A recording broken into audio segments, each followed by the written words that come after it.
It's 1837. America's economy is in free fall. Land speculation is burst, banks are collapsing, and panic grips the nation. Thousands of families are losing everything. Homes foreclosed, jobs vanished, lives shattered. Amid the despair and evictions sweeping New York, one man remains eerily calm. While his neighbors are thrown onto the streets, he quietly writes checks totaling what equates to about $7.5 million in today's dollars. He scoops up entire blocks of prime Manhattan real estate at rock-bottom prices, turning crisis into his greatest windfall. This wasn't luck. This was John Jacob Astor, the ruthless visionary who built America's first true fortune from nothing. His resume reads like a dark blueprint for power. He dominated 90% of the American fur trade, creating the nation's inaugural monopoly. He smuggled massive shipments of opium into China when it was banned, fueling addiction and reaping enormous profits. He even advertised and sold it openly in New York papers to local buyers. Through relentless lobbying, he convinced Congress to pass laws banning foreign competitors from U.S. fur territories, clearing the field for his total control. Then, in a masterstroke of generational dominance, he locked 125 prime parcels across Midtown Manhattan into an ironclad family trust in 1834. This trust turned his descendants into the unchallenged landlords of New York for over a century, collecting rents, wielding influence, and owning more of the city than any other dynasty before or since. His family later built icons like the Waldorf Astoria Hotel, symbols of Gilded Age opulence. But how did a poor German butcher's son rise to control the most valuable real estate on Earth, and why did the Astor dynasty's grip eventually slip in ways no one predicted? The story begins in Waldorf, Germany, 1763. Young Johann Jacob Astor grew up in humble poverty, watching his father butcher meat. He refused that fate. At 16, ambition burning, he fled to London to join his brother in a modest musical instrument workshop. It was unglamorous, but it cracked open the world beyond his village. In 1783, with the American Revolution over and ports reopening, Astor seized his chance. He boarded a ship to the New World, armed with little more than a few flutes to sell, and about $25 in his pocket. He arrived in New York, a foreign land, new language, zero connections, but zero hesitation. On that voyage, a fellow passenger mentioned the booming fur trade. That single conversation changed everything. By 1786, Astor had a small fur shop in New York. Timing was perfect. Demand for beaver pelts, for fashionable European hats, exploded. Competition was fragmented. He moved aggressively, building networks, striking deals, outmaneuvering rivals. In 1808, he founded the American Fur Company, which grew to dominate the trade across the central and western U.S. He expanded relentlessly, forming subsidiaries like the Southwest Fur Company, securing the vital Great Lakes routes, establishing St. Louis as a hub. His traders pushed deep into the interior, partnering, often exploitatively, with Native American groups who knew the land best. But Astor didn't rely on business alone. He mastered politics. He lobbied hard, called in favors, and crushed competitors. In 1811, his Pacific Fur Company established Fort Astoria at the mouth of the Columbia River, a strategic Pacific gateway. It looked like empire-building perfection. Then the War of 1812 hit.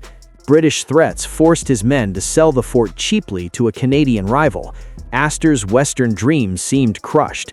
He didn't sulk. He fought back smarter. He lobbied Congress aggressively. In 1816, a law banned non-citizens from owning fur businesses in U.S. territory, forcing that Canadian company to surrender its network below the Great Lakes. Astor seized it. By 1822, further rulings shut down foreign trading posts entirely. Rivals vanished. His American Fur Company controlled nearly 90% of the market, the first real monopoly in American history. Fur built his foundation, but greed pushed him darker. Enter opium. China banned the drug, but smuggling thrived. Big ships loitered offshore, bribes silenced officials, small boats ferried cargo. Astor saw the profits and dove in. British traders dominated premium Indian opium, but he undercut with lower-grade Turkish supply. In 1816, he shipped 10 tons to Canton, exchanging it for teas, silks, and goods to resell in America. Historians estimate he handled hundreds of thousands of pounds total, immense wealth from human misery. He even sold opium openly in New York via newspaper ads, indifferent to the addiction he fed among his own neighbors. This trade stained his legacy forever, contributing to China's opioid crisis and millions of ruined lives. By the early 1820s, China cracked down, risks skyrocketed, and Astor calculated coldly. Time to exit. He pivoted fully to real estate. The timing was prophetic.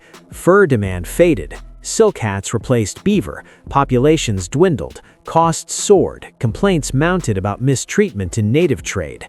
Astor read the signs, sold off operations, and flooded cash into New York land. He believed Manhattan would explode into a global metropolis. He bought aggressively. Then came the Panic of 1837, the brutal depression where property values cratered, foreclosures raged, and despair ruled. While others panicked and sold, Astor bought. He snapped up roughly $224,000 worth of Manhattan land, about $7.5 million today, but in that collapsed market, it bought vast swaths. He focused on land, not buildings, leasing plots to developers, financing projects, but shifting all taxes, repairs, and risks to tenants. When leases ended, he hiked rents or claimed improvements, control without liability. He backed ventures like the Park Theater, Astor House Hotel, and early railroads. By 1842, his fur company dissolved. Real estate became everything. He built hundreds of stores and dwellings, more than doubling his fortune. Critics called him a slumlord for tenement conditions, though he renovated some. Still, stability trumped fur or opium risks. John Jacob Astor died in 1848, leaving a fortune historians value at $20 to $25 million then, equivalent to $100 to $150 billion today, making him America's and perhaps the world's richest man. He willed most to son William Backhouse Astor, but also gave generously. $400,000, about $10 to $15 million today, for the Astor Library, later merging into the New York Public Library. The dynasty endured. Descendants built legends. William Waldorf Astor fled to England, becoming a British noble. John Jacob Astor IV expanded the empire with landmarks like the Waldorf Astoria and St. Regis hotels, epitomes of luxury. He was the richest passenger on the Titanic, worth $87 million then, over $2 billion today, dying tragically at 47. The Astors defined elite wealth, real estate, hotels, finance, Gilded Age splendor, but inheritance divisions, philanthropy, economic shifts, and changing times eroded their absolute grip. Today, the name endures in prestige, though the concentrated fortune has faded, some descendants in America, others in British aristocracy. Astor's true genius? Generational architecture. His 1834 trust, land focus, and indirect control created lasting power. Modern billionaires echo it with family offices and trusts, keeping empires intact across centuries. He mastered ruthless timing, political leverage, and foresight. His fortune didn't just survive him, it shaped New York forever. The Astors left a blueprint. True power isn't fleeting riches, it's systems that outlive you. If you made it this far, drop a comment with "Follow the money" worked in creatively. I want to see your best. Subscribe for more untold stories of power and wealth. Check my next video on another shadowy dynasty. Thanks for watching. See you soon.